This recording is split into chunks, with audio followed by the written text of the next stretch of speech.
कल की क्लास में हम लोगों ने जान लिया कि डेटाबेस की क्या अहमियत है और हम डेटाबेस का इस्तेमाल क्यों करते हैं। हम लोग हम लोगों ने ये जाना कि आजकल की इस दुनिया में हमें ह्यूज कलेक्शन ऑफ डेटा को हैंडल करना पड़ता है।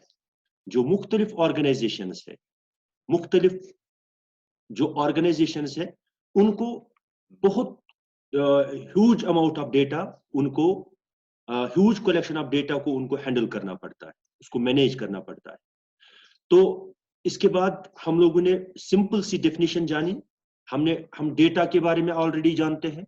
11th में हम लोगों ने डेटा के बारे में जाना है कि data is the raw collection of raw facts and figures is called data. Simple, raw facts and figures is called data.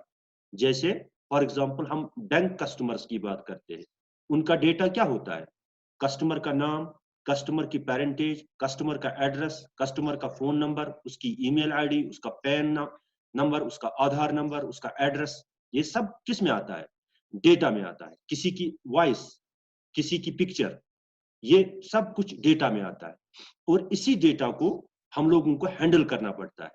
तो हम जैसे आप लोग अपने स्कूल में एडमिशन करते हो, तो हम कागज और कलम इस्तेमाल करके हम लोग आप लोगों का रिकॉर्ड मेंटेन करते हैं, उसको एक तरतीब में रखते हैं, एक सीक्वेंस में रखते हैं। जब हम इसी डेटा को किसी तरतीब में रखते हैं, किसी सीक्वेंस में रखते हैं, हम इसी को बाद में क्या कहते हैं? This is database. तो कल हम लोगों ने देखा organised collection of data. Organised collection of data is called database. यानी जब हम डेटा को किसी तरतीब में रखेंगे, किसी सीक्वेंस में रखेंगे, हम उसी को कहते हैं, ये क्या है? ये डेटाबेस है। तो आज हम इसके बारे में मजीद कुछ टर्म्स के बारे में जाएंगे। बेसिक टर्म्स जो है इसकी, उनके बारे में हम लोग जानेंगे। तो ये चीज आप लोगों को क्लियर हो गई। कल मैंने आप लोगों को एक एग्जाम्पल के जरिए समझाने की कोशिश की थी कि डेटाबेस किसको कहते हैं। जैसे मैंने एक एग्जाम्पल दी थी डिक्शनरी की। डिक्शनरी जो हम इस्तेमाल करते हैं, जिसमें वर्ड्स होते हैं और उनकी मीनिंग होती है। और हम लोग देखते हैं कि डिक्शनरी में वर्ड्स जो होते हैं, वर्ड्स ये सब कुछ डेटा में आएगा ना, क्योंकि text, audio, video, pictures, everything, ये सब कुछ क्या है? This is data. और ये जो डिक्शनरी में क्या होते हैं? टेक्स्ट, वर्ड्स होते हैं। और हम जब उनको किसी तरतीब में रखते हैं, आप लोग देखते, आप लोगों ने देखा होगा, आप लोग इस्तेमाल करते होंगे डिक्शनरी। तो डिक्शनरी में आप लोग देख रहे हैं कि वर्ड्स किस में होते हैं? एक तरतीब में होते हैं, एक सीक्वेंस में होते हैं, एक ऑर्डर में होते हैं। हम उसको कहते हैं this is database. This is database. और उसके साथ साथ हमने एक बात की थी, जो जेब में हम डायरी रखते हैं। डायरी में अगर हम अपने दोस्तों के, अपने रिश्तेदारों के, अपने बिजनेस पार्टनर्स के नाम, उनके एड्रेस, उनकी फोन नंबर, उनकी ईमेल आईडी, बाकी चीजें, अगर हम उनको तरतीब में रखेंगे तो वो भी एक डेटाबेस कहलाएगी, अगर उसमें एक सीक्वेंस होगी। तो अगर उसमें रैंडमली डेटा होगा, हम उसको कहेंगे सिंपली एक डेटा फाइल, फिर हम उसको डेटाबेस नहीं कहेंगे। या इसी तरीके से अगर डिक्शनरी में वर्ड्स रैंडमली वहां पे लिखे होंगे, हम लोगों ने वहां पे उसमें रखे होंगे डिक्शनरी में, तो हम उसको कहेंगे फिर सिंपली एक डेटा फाइल, उसमें डेटा है। लेकिन डेटाबेस तभी हम कहते हैं जब वो किसी सीक्वेंस में होगी, किसी ऑर्डर में होगी। तो सिंपल अल्फाज में हम लोग कहते हैं organised collection of data is called database. ये मैंने थोड़ा बहुत आप लोगों के लिए रिवाइज किया। तो उसके बाद हम लोगों ने मुख्तलिफ ऑपरेशंस की बात की कि हम इस डेटाबेस पे कौन कौन से ऑपरेशंस कर सकते हैं। जैसे हम इसी डायरी को ले लेंगे, तो हम लोग डेटाबेस को सबसे पहले क्रिएट करते हैं। सबसे पहले हम डेटाबेस को क्रिएट करते हैं। क्रिएट करने के बाद हम लोग क्या करते हैं? हम उसमें इंसर्ट करते हैं रिकॉर्ड्स, दोस्तों के नाम, उनकी इंफॉर्मेशन। कभी हमें उनको कॉल करना है, कभी उनको ईमेल करनी है, उस वक्त हम सर्च करते हैं उनको, उनका उनका रिकॉर्ड, बाद में उससे रीड करते हैं उनका ईमेल आईडी, उनका फोन नंबर, उनका एड्रेस। और कभी कभार हमें उसमें कोई चेंज करनी पड़ती है, जैसे किसी का एड्रेस चेंज हो गया, किसी का फोन नंबर चेंज हो गया, किसी का ईमेल आईडी चेंज हो गया, दैट इज एडिटिंग। इसी तरीके से हमें कभी क्या करना पड़ता है, कभी हमें किसी को डिलीट करना, उसके साथ अब रिलेशन खत्म, उसकी अब जरूरत नहीं है हमारी डायरी में, हम उसको डिलीट करते हैं। ये इसी तरीके से बाकी डेटाबेसेस पे भी हो सकता है। और मैंने एक बात कही थी आप लोगों को कि डेटाबेस खाली कंप्यूटराइज्ड नहीं हो सकती है कि हमें शायद डेटाबेस को हम खाली कंप्यूटर पे इस्तेमाल करते हैं, नहीं, हम मैनुअली भी बना सकते हैं, अपने हाथों कागज कलम इस्तेमाल करके भी उसको भी हम डेटाबेस कहेंगे, और जो कंप्यूटर पे हम लोग करते हैं उसको भी डेटाबेस कहेंगे। तो हम क्रिएट करते हैं डेटाबेस को, इंसर्ट करते हैं रिकॉर्ड्स उसमें, सर्च करते से उसमें से डेटा को सर्च करते हैं, उसमें से डेटा को एडिट करते हैं, चेंज करते हैं। इसी तरीके से हम उसमें डेटा को डिलीट करते हैं। ये सब ऑपरेशंस हम एक डेटाबेस पे करते हैं। और अगर अब अभी तक हम लोग एक जमाने तक हम लोग डेटाबेस क्या करते थे, हम लोग अपने हाथ से उसको हैंडल करते थे, उसको मैनेज करते थे। लेकिन अब अगर यही काम हमें किसको असाइन करना है, कंप्यूटर को असाइन करना है, तो हम लोग जानते हैं कि कंप्यूटर खुद से कोई काम नहीं कर सकता है, उसको इंस्ट्रक्शंस की जरूरत पड़ती है, उसको प्रोग्राम की जरूरत पड़ती है, उसको सॉफ्टवेयर की जरूरत पड़ती है। वो सॉफ्टवेयर जो डेटाबेस को मैनेज करे, वो कंप्यूटर सॉफ्टवेयर जो डेटाबेस पे मुख्तलिफ ऑपरेशंस करे, जो डेटाबेस को मैनेज करे, उसको हम डेटाबेस मैनेजमेंट सॉफ्टवेयर कहते हैं या डेटाबेस मैनेजमेंट सिस्टम कहते हैं। सिंपल, अभी तक हम लोगों ने ये देखा। और हमने क्यों हम आजकल डेटाबेस का इस्तेमाल करते हैं, क्योंकि डेटाबेस है, यानी हम लोग उसको बिजनेस में इसकी अहमियत है, इसकी इफादियत है। तो इसी तरीके से आजकल के दौर में हम लोग देखते हैं, एटीएम्स देखते हैं, ऑनलाइन बैंकिंग देखते हैं, इतने सारे मोबाइल कस्टमर्स का डेटा हैंडल करना, इतने जो एयर ट्रैवल करते हैं, ट्रेन ट्रैवल करते हैं, उनकी इंफॉर्मेशन, उनका डेटा हैंडल करना कितना हेक्टिक है। तो जब हम लोगों ने ये काम कंप्यूटर को असाइन कर दिया, तब जाके हम लोग ऑनलाइन बैंकिंग और बाकी चीजों का क्या करते हैं, क्योंकि हमने ऑलरेडी जाना है कि जो कंप्यूटर टेक्नोलॉजी और टेलीकम्युनिकेशन टेक्नोलॉजी, जब ये दो मिलते हैं तो बनाते हैं इंफॉर्मेशन टेक्नोलॉजी, और तब जाके हम लोग इतने सारे फायदे देखते हैं कंप्यूटर्स के। और हमारा जो डेटा होता है, जब हम एटीएम, हमारी एक डेटाबेस में हमारा रिकॉर्ड होता है, उस रिकॉर्ड को सर्च किया जाता है, हमारे अकाउंट बैलेंस चेक की जाती है, तो तभी पॉसिबल है जब हमारे पास डेटाबेस होती है। तो इसकी बहुत ज्यादा इफादियत है, अहमियत है, क्योंकि आजकल ह्यूज कलेक्शन वो इस तरह से पॉसिबल नहीं था कि मैनुअली हम उसको इतने अच्छे तरीके से हैंडल कर सके, क्योंकि आजकल बहुत ज्यादा कस्टमर्स होते हैं। तो अब हम आगे बढ़ेंगे, अब हम कुछ और टर्म्स की बात करेंगे डेटाबेस की। यहां पे सबसे पहले हम बात करेंगे, मैं सबसे पहले बात कर लूंगा, अब मैं असली डेटाबेस समझाऊंगा आप लोगों को। अभी तक जो हम सिंपल डेफिनेशन की बात की हम लोगों ने डेटाबेस की, अब हमें समझना है रिलेशनल डेटाबेस को। एक्चुअली आजकल रिलेशनल डेटाबेस ही इस्तेमाल होती है, अब हम इसी को समझेंगे। क्या आप सभी मेरी बात सुन रहे हो? Yes sir. हाँ, गुड। Yes sir. हाँ, बहुत अच्छा। तो अब हम शुरू करेंगे, हम जानने की कोशिश करेंगे रिलेशनल डेटाबेस, क्योंकि हमारे सिलेबस में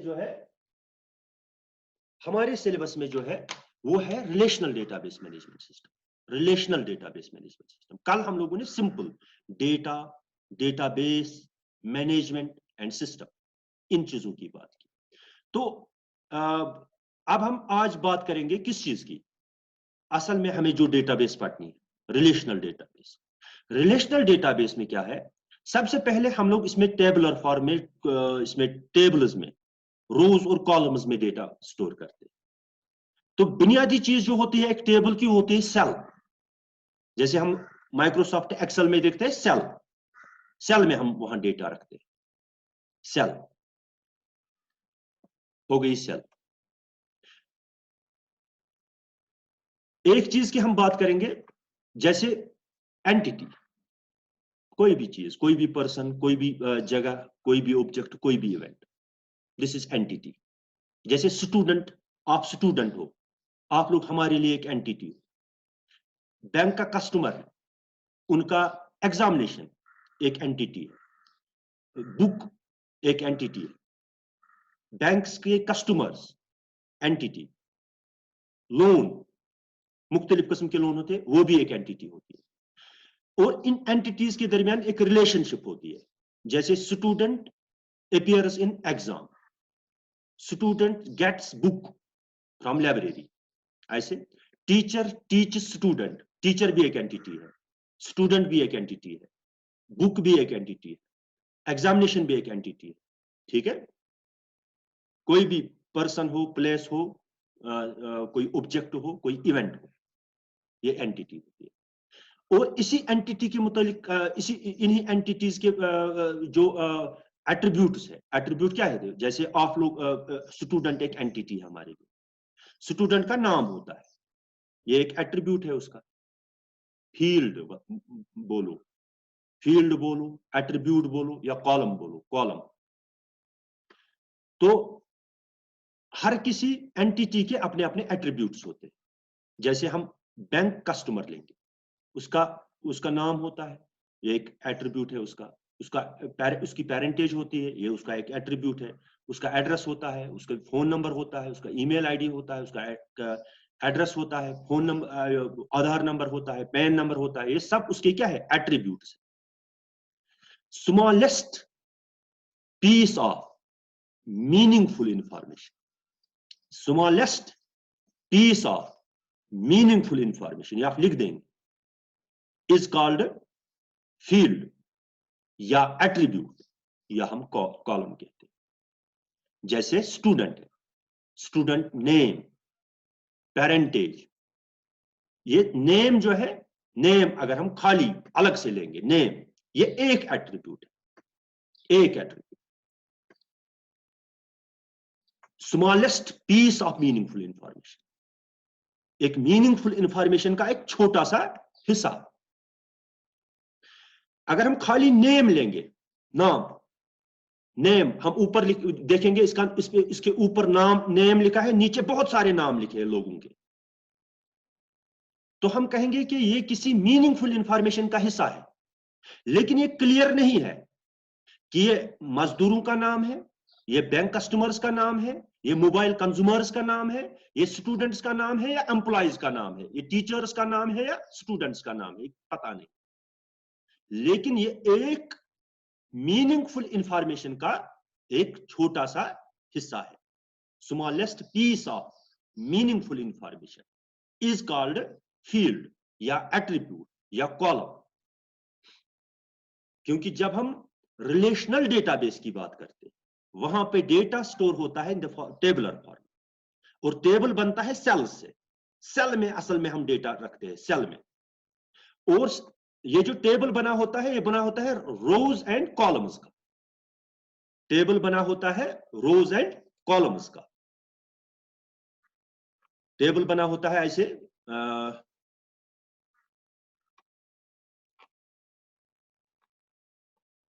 बहुत सारे हमारे पास टेबल होते हैं, मैं भी आपको दिखाऊंगा। तो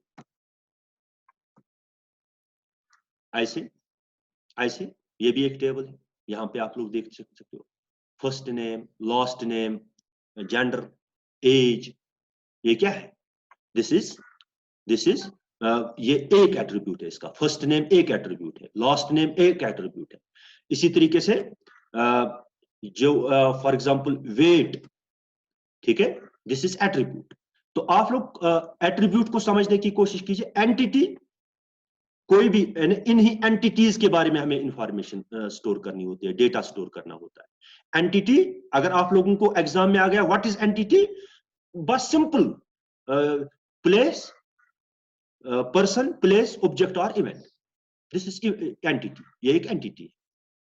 और एंटिटी के रिलेटेड हमें इंफॉर्मेशन स्टोर करनी होती है, हमें एक एंटिटी के रिलेटेड इंफॉर्मेशन स्टोर करनी होती है, डेटा स्टोर करना होता है। तो वो हम एक टेबुलर फॉर्म में करते हैं, और टेबल में हम लोग सेल में हम डेटा रखते हैं, हम लोग सेल में डेटा को स्टोर करते हैं। और जो टेबल होता है, टेबल में हम हमारे रोज और कॉलम्स होते हैं। आप लोग कंफ्यूज ना हो जाए, सिंपल एक एंटिटी के एट्रीब्यूट्स होते हैं।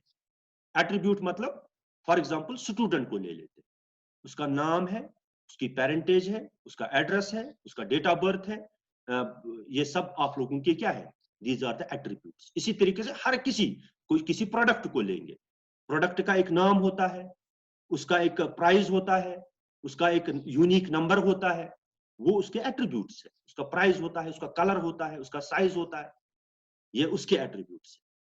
तो आपकी बुक जैसे लेंगे, उसका नाम होता है, उसका एक प्राइस होता है, उसके नंबर ऑफ पेजेस होते हैं, ये सब उसके क्या है, उसका एक कलर होता है, ये सब उसके क्या है, एट्रीब्यूट्स है।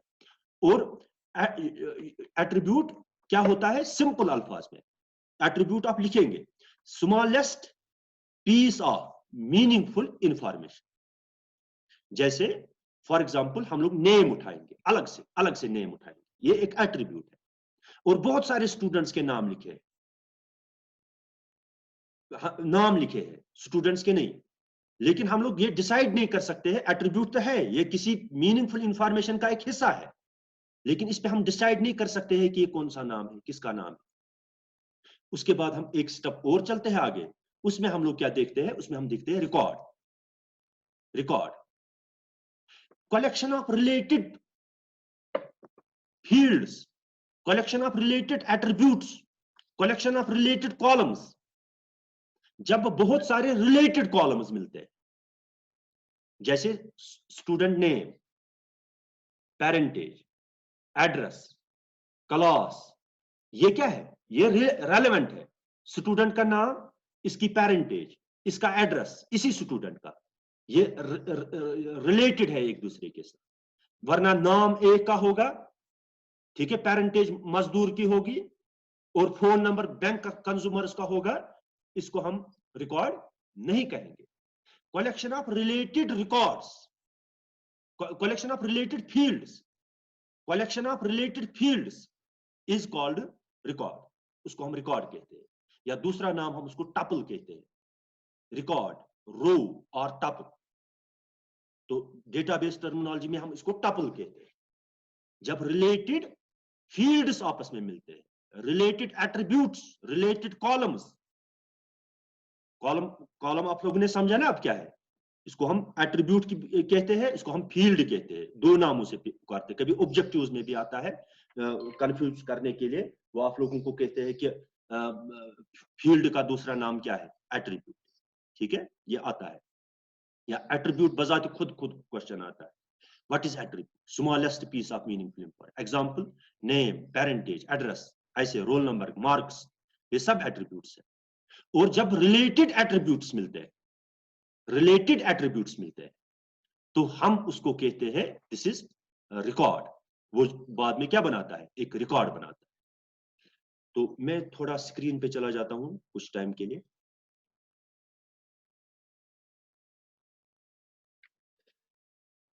आप लोग मेरी बात अगर नहीं सुनेंगे तो आप मुझे उस वक्त बताना, आपकी आवाज कम आ रही है। तो हम डेटाबेस में रिलेशनल डेटाबेस मैनेजमेंट की बात कर रहे हैं, और रिलेशनल डेटाबेस की बात कर रहे हैं। तो रिलेशनल डेटाबेस में हम लोगों ने कहा कि हम लोग टेबलर फॉर्म में डेटा स्टोर करते हैं, टेबल बनाते हैं, ऐसा एक टेबल। और इस टेबल में क्या होती है, बुनियाद किस चीज पे टेबल बना होता है, सेल का। जैसे हमारे मकान की बेसिक यूनिट क्या है, ईंट, इसी तरीके से टेबल बना होता है सेल का। तो smallest piece of meaningful information is, for example यहां पे नेम, पेरेंटेज, एड्रेस। ये जो नेम है दिस इज फील्ड, पेरेंटेज है दिस इज फील्ड, एड्रेस है दिस इज फील्ड। नेम हो, जैसे नेम हम किसी भी प्रोडक्ट का, किसी भी चीज का लेंगे, तो this is smallest piece of meaningful information. लेकिन इसके बाद चाहे आप इसको फील्ड कहो, एट्रीब्यूट कहो या कॉलम कहो, it is one and the same. अब दूसरी बात, अब जब रिलेटेड फील्ड्स मिलते हैं, जैसे for example roll number, name, parentage, address, class, marks, ऐसे रिलेटेड फील्ड्स जब मिलते हैं तो वो बनाते हैं एक रिकॉर्ड। रिकॉर्ड बनाते हुए। For example roll number 1, name Munazza, parentage Ahmadullah, address कंगन, क्लास 12th, मार्क्स 499। खुश? ठीक है। तो यहां पे हम लोग कहते हैं कौन सी मुनज़्ज़ा? जो कंगन में रहती है, जो 12th में पढ़ती है, जिसका जिसका ये सब्जेक्ट मेडिकल है, जिसका रोल नंबर 1 है, ये एक दूसरे के साथ क्या है? रेलेवेंट है, रिलेटेड है। हम उसको कहते हैं कलेक्शन ऑफ रिलेटेड फील्ड्स। ठीक है, कलेक्शन ऑफ रिलेटेड फील्ड्स। ये क्या बनाता है? एक रिकॉर्ड बनाता है। ये एक रिकॉर्ड। और जब बहुत सारे रिकॉर्ड्स मिलते हैं, रिकॉर्ड कहो, रो कहो या टपल कहो, it is one and the same thing. इसके बाद जब बहुत सारे रिकॉर्ड्स मिलते हैं, बहुत सारे, अब क्या कहते हैं, करीना भी आएगी, उज़मा भी आएगी, बाकी सुहाना आएगी, खुदा आएगी, सब इसमें, तो ये क्या बनाएगी? ये बनाएगी एक फाइल। उसको हम रिलेशन कहते हैं, उसको हम टेबल कहते हैं। ठीक है। तो स्टार्ट किससे होता है? सेल से। स्टार्ट हमारा किससे होता है? सेल से होता है। सेल, उसके बाद हम बात करते हैं फील्ड की, smallest piece of meaningful information. जैसे हम खाली मार्क्स लेंगे, किन के मार्क्स है, ये हमें पूरा मीनिंग मत देगा। हम कहेंगे it is the smallest piece of meaningful information. Field एक है, किन के मार्क्स है? 11th वालों के है, 12th वालों के है, 10th वालों के है, साइंस वालों के है या आर्ट्स वालों के। लेकिन जब ये मिलते हैं, रिलेटेड रिकॉर्ड्स मिलते हैं, रिलेटेड फील्ड्स मिलते हैं, एट्रीब्यूट्स मिलते हैं, तो वो क्या बनाते हैं? एक रिकॉर्ड बनाते हैं। और जब बहुत सारे रिकॉर्ड को दूसरा नाम क्या बोलते हैं? रिकॉर्ड को हम दूसरा नाम क्या बोलते हैं? टपल। डेटाबेस में हम इसको टपल बोलते हैं, रो को, एक रो को। जैसे एक मुनज़्ज़ा की रो, एक करीना की रो, एक उज़मा की रो। ठीक है, एक एक रिकॉर्ड, एक एक स्टूडेंट का। जब बहुत सारे रिकॉर्ड्स मिलते हैं, ये क्या बनाता है? टेबल बनाता है। उसको हम दूसरा नाम बोलते हैं रिलेशन। टेबल कहो, फाइल कहो या रिलेशन कहो, वो एक रिलेशन बनाएगा। इसके बाद हम लोग देखते हैं कि अभी हम बात कर रहे थे एंटिटीज की। टीचर एक एंटिटी है, स्टूडेंट एक एंटिटी है, बुक एक एंटिटी है, एग्जामिनेशन एक एंटिटी है, सब्जेक्ट एक एंटिटी है, बहुत सारी चीजें। इन एंटिटीज के दरमियान रिलेशनशिप होती है। इन एंटिटीज के दरमियान एक रिलेशनशिप होती है। टीचर टीचर्स स्टूडेंट, यानी टीचर कॉलम, टीचर टेबल एक है, स्टूडेंट टेबल एक है। टीचर और स्टूडेंट टेबल के दरमियान रिलेशन है। स्टूडेंट और एग्जामिनेशन टेबल के दरमियान, एग्जामिनेशन एक एंटिटी है, स्टूडेंट एक एंटिटी है। Student appears in exam, student और टीचर एग्जामिनेशन के दरमियान एक रिलेशनशिप। वो रिलेशनशिप हम कैसे क्रिएट करते हैं? यहां डेटाबेस में हम एक कॉलम इनके दरमियान कॉमन रखते हैं। एक कॉलम हम इनके दरमियान क्या रखते हैं? कॉमन। जैसे फॉर एग्जांपल एडमिशन, जो स्टूडेंट टेबल है, उसमें रोल नंबर है, उसमें रजिस्ट्रेशन नंबर है, उसमें नाम, पेरेंटेज, एड्रेस, बाकी डेट ऑफ बर्थ वगैरह सब कुछ है स्टूडेंट का। और दूसरा है एग्जामिनेशन टेबल, ये मैं समझाऊंगा आप लोगों को आराम से। दूसरा है एग्जामिनेशन टेबल, उसमें क्या है? English marks, Urdu marks, science marks, total marks, percentage, grade वगैरह। अब हम इनके दरमियान रिलेशनशिप एस्टेब्लिश करते हैं, इनको ज्वाइन करते हैं एक दूसरे के साथ। हम एक कॉलम इनमें कॉमन रखते हैं, जैसे रोल नंबर एडमिशन में भी है और रोल नंबर एग्जामिनेशन में भी। इस तरीके से ये दो टेबल्स मिल गए, टीचर टीचर स्टूडेंट, स्टूडेंट और टीचर टेबल के दरमियान एक एक कॉलम सेम रखते हैं। हम इनको एक एक मुख्तलिफ टेबल्स को एक दूसरे के साथ क्या करते हैं? ज्वाइन करते हैं। Collection of related tables, collection of related relations is called relational database. इसी को आजकल हम ज्यादातर, यानी यही डेटाबेस हम इस्तेमाल करते हैं। सेल से ये स्टार्ट होता है, सेल। सेल के बाद क्या है? Field, attribute, column, smallest piece of meaningful information. जब रिलेटेड कॉलम्स मिलते हैं तो क्या बनाते हैं, एक रिकॉर्ड बनाते हैं जिसको हम रिकॉर्ड कहते हैं, ये क्या कहते हैं, टपल कहते हैं या रो कहते हैं। उसके बाद जब बहुत सारे रोज मिलते हैं, बहुत सारे रिकॉर्ड्स मिलते हैं, तो उसको हम क्या कहते हैं, उसको हम एक रिलेशन कहते हैं, और या टेबल कहते हैं। रिलेशन कहो या टेबल कहो। जब बहुत सारे टेबल्स मिलते हैं, जैसे यही स्टूडेंट टीचर एग्जामिनेशन, ये आपस में इनकी रिलेशनशिप बन गई। related tables, collection of related tables is called database या relational database, हम उसी को कहते हैं RDB, relational database।